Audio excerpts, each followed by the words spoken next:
what a fucking time. It's nuts out here.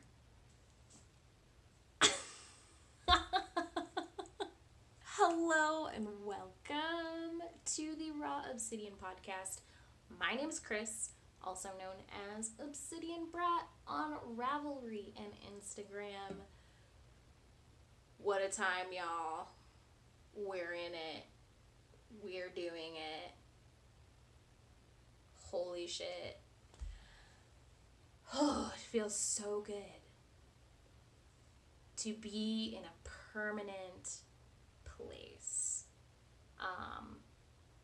For those of you who don't follow me on Instagram, which you should, you totally should, I have been traveling on the road for the last 7 or 8 weeks, and it has been tight. I used to live in Portland. Now I live in LeGrand. Still Oregon, but it's rural here. Rural. It's rural. Rural. It's rural. Tiny town. Eensy weensy. Not super eensy weensy, but there's 10,000 people here. Anyways, me and my husband decided we wanted to have a frickin' summer while maintaining social distance. So he had the bright idea of getting a camper, making it as cute as we can get it to be, and then taking off, traveling. And that's exactly what we did. 7 weeks of pure anxiety, bliss, awesomeness. Wow, we did that. And it was 100% worth it. Came from Portland at peak, well, not peak, but the beginning of the uprisings. They had just initiated curfews because of the protests. And we were just trying to get the fuck out of Portland, which we did, and it worked out. And so we've just been keeping tabs because I have a lot of friends, family, chosen family, community in Portland who are protesting still. I think it's day 64 or something today. Just keeping tabs. Shit is buck wild where we are. Well, where we used to be. And now we are in LeGrand, which is tight because it's very quiet. They had their own protest, but it was very small. Heard about it through some local news channel, It's pretty tight. Small town. Gives a shit about Black lives. Who would have fucking thought? So I'm here after 7 weeks on the road. Let me tell you, we did so much. 6,000 miles of driving. All the way through Idaho. Barely passing through Wyoming because, Yellowstone. And then into Montana. Beautiful Montana. It was so gorgeous. From Montana, we did the panhandle of Idaho. Fuck that place. A lot of racist ass white people in Coeur d'Alene, Idaho. Those people are on some shit. Back through Oregon, thank God. And then to Southern California to see my family, my husband Jordan's family. I am a Californian. I was born in California. But goddamn do I hate it in Southern California. There's just so much shit in California. People are angry and not patient. The cops suck. The traffic, the smog. Oh my fucking God, the smog. Every time I go back there, I'm just oh yeah, this is what I was used to. Is this kind of go, go, go hostile environment. And then being in Oregon for almost a freaking decade. Like, I have slowed down, you know, really grounded myself, unlearned all of that rat race bullshit. And it was overwhelming being in Southern California. Like, I was anxious, Jordan was anxious. Like, it was just, like, suffocating. Being with family, it was phenomenal. But being around everybody else, who, like, half of y'all in California don't know how to wear masks. Like, what the fuck is wrong with you? Yeah, it was just... I just, you know, it's going to be a long time before I go back down there. But it's fine. We drove through Nevada to get back to Oregon, to where we're at now. Nevada was beautiful. Desolate. Nothing. I mean, I think I'm going to, like, knit something that is just has, like, the golds and the browns and just, like, just like the reds of just like open Nevada landscape at sunset. I mean, it was beautiful. Beautiful place. Hot as shit, but fucking beautiful. Yeah. Thinking like a shawl or something. A shawl that reminds me of Nevada. Beautiful place. Yeah. And then back through Oregon. Here I am in La Grande. What a time. If you want to see what we saw in like some short videos, I wanted to like upload some of the videos from our travels to the channel, but you know, uploading things to YouTube on your phone takes like eons and it's a lot of phone bandwidth. So I didn't do it. So if you want to see all of those things, go to my Instagram at Obsidian Brat. Check out the highlight road trip. If you want the full like build process that we did and some like mini videos, and then check out my IGTV because I uploaded all of the videos from our travels. They're fairly short, but you get the gist of like how much fucking fun we had. Yeah. It was a great time. I highly recommend if you have any desire to just travel, but like on a budget, like a good budget. Like we didn't really spend a whole lot of money. It was very financially accessible. We got that camper for free from new homie Griff, who is in Goth Babe. I don't know if you've ever heard of Goth Babe. Listen to his music. I think it's tight. I think his music is tight. Check him out. He's on Spotify. Goth Babe. Griff gave us the camper for free. And we just built that thing out. Like, there's cool deals like that. And you make new friends in the process. You can do that. We got a new truck because we just needed a new truck. I don't think we spent more than $3,000 on the truck. And, I mean, it's financed, so we're making payments on it, but still. Yeah, and then just in general, we just saved some money, but most of it could save money due to the pandemic and rent striking, and then just made it happen. It is totally possible to do this shit on a budget and travel and do all of these things. Don't let the hashtag van lifers lie to you with their Sprinter vans and their bougie ass like van builds. It doesn't need to be that way. It doesn't. You can still have fun, have a shitty camper like we did, and just make the adventure happen. Like, it's totally accessible. Maybe I'll do an episode on like what we did, but for the most part, you get all the whole build through the Instagram highlight that I have on my bio. Yeah, it's doable, y'all. Travel. Don't let the world lie to you. It's accessible. You don't need a credit card with points to travel or like tons of fucking money to travel. You just need to be smart about your money and have a little bit of sense of adventure. Yeah. But here I am. I'm in a craft room. I have a fucking craft room, y'all. This is a dream come true. If you don't have a craft room, I feel for you. I have suffered for so long without a craft room, and now I have one. And it's not really set up right now. It's going to be like half my knitting stuff, and Jordan's going to get into fly tying, so we're going to be like really crafting together. It's going to be very sweet. I have like zero furniture in this house. And we're like slowly piecing things together because we've just moved in like last week, closer to the weekend. So yeah, it's, wow, the lighting,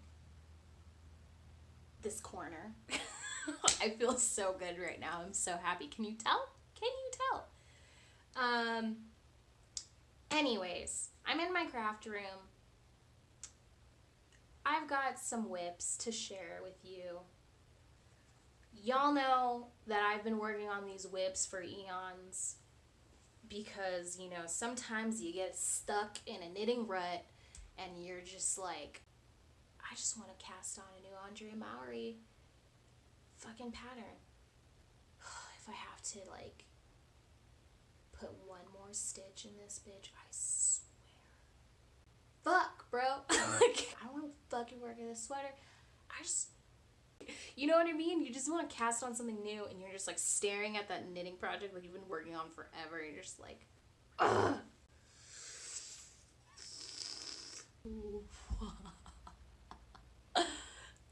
So,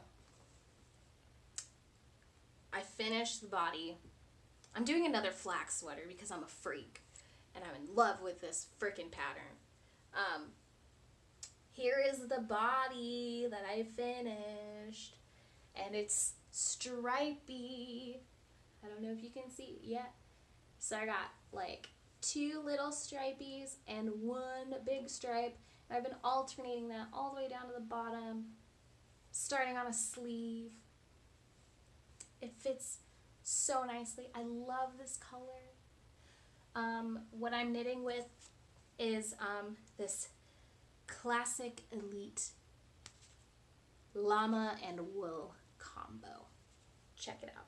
Check it out. This is like, it's actually lighter than I thought it would be. And it was gifted to me by my friend Maz. Thank you, Maz. I got 10 skeins of this shit, y'all. So of course I'm gonna knit a fucking sweater. And so I've been working through this. This has been my on the road knit. I'm also knitting with, I'll get out of my project bag, this Madeline Tosh. Look at this shiny, shiny baby. This is also some, it's merino, of course, because you know it's Madeline Tosh. And it's just got this like very shimmery, silvery look to it. And so I don't know. I really like teal, turquoise, whatever.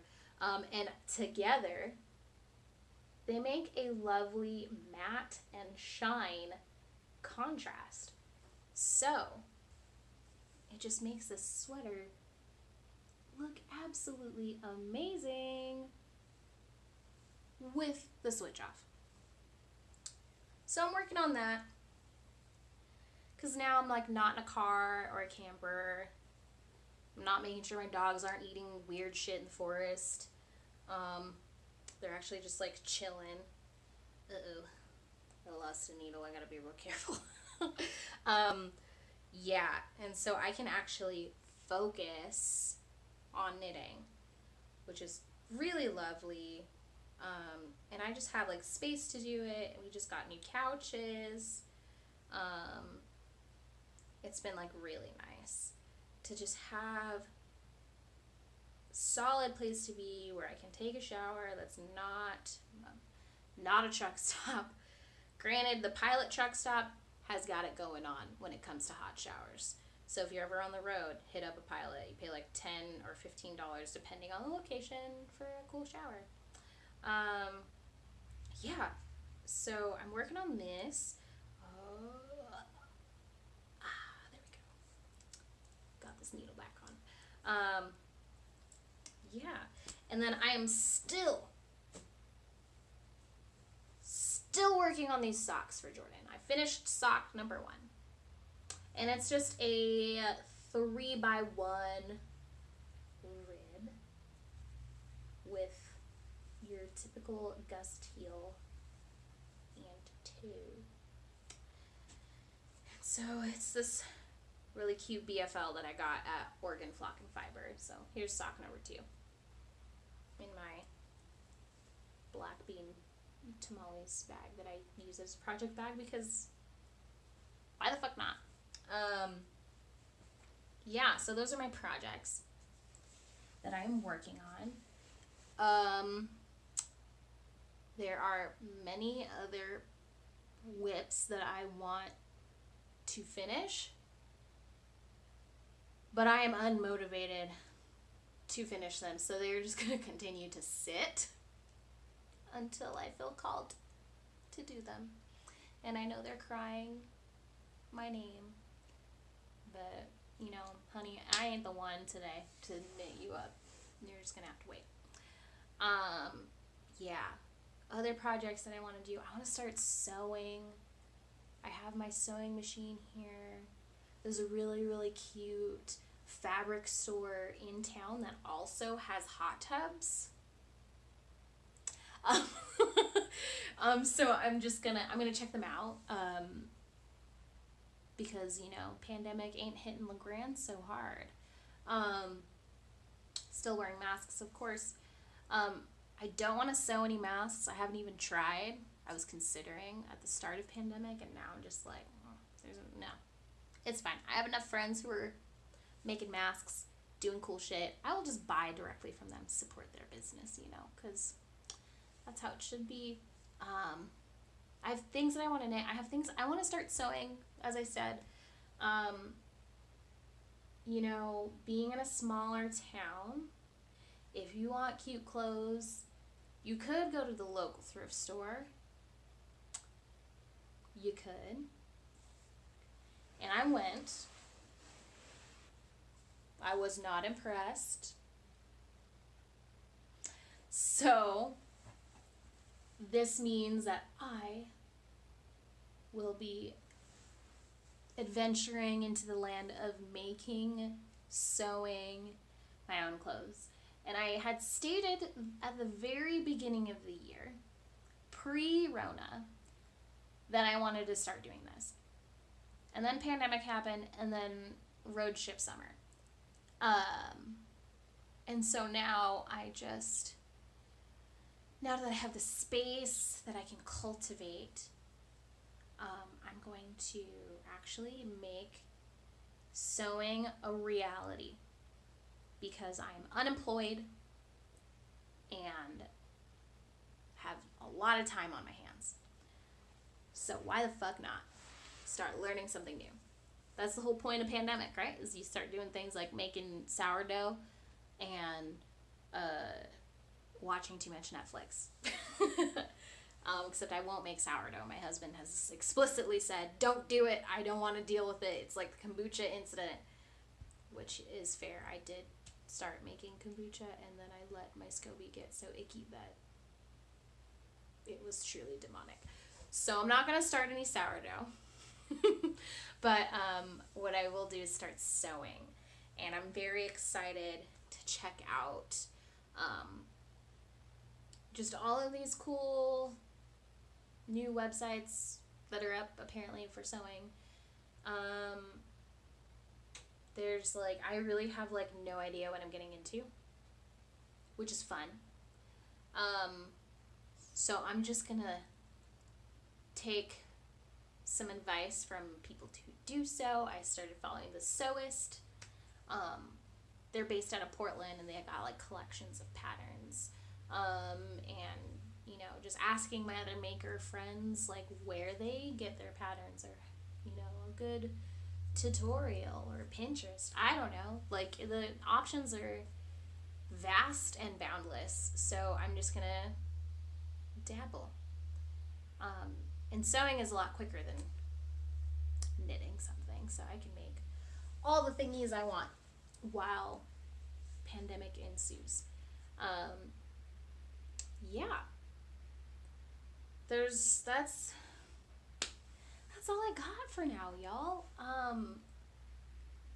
It just feels good to be back and to share and to be able to create. I am hopeful that I will have some more time to just knit and do the things that I love now that I am unemployed and I don't know, seeing what the world holds and the time holds.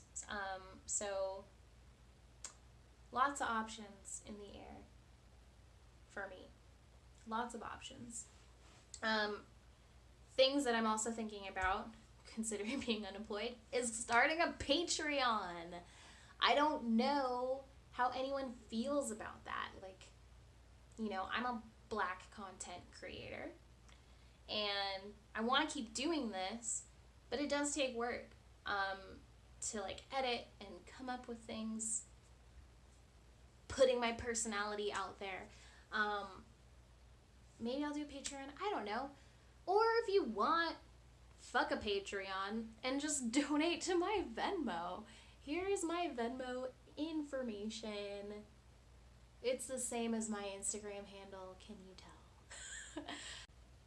Feel free, if you feel called, if you like my content that I put out here or on Instagram, and you just want to give me a little something to say thanks, Kris. You're making my pandemic life brighter with your joyous face. You are wonderful. Thank you. Then yes, I would love that. I would appreciate that. But if not, and if you're like, you know, hard times and shit, you know, I get it. It's pandemic. We're all like out here trying to make shit happen and try not to like survive. So don't feel obligated. Just hit that like button and subscribe, and then we good. And tell your friends about this podcast too. But yeah, thank you for watching. I have so much love for this community. Y'all keep me together when the shit falls apart.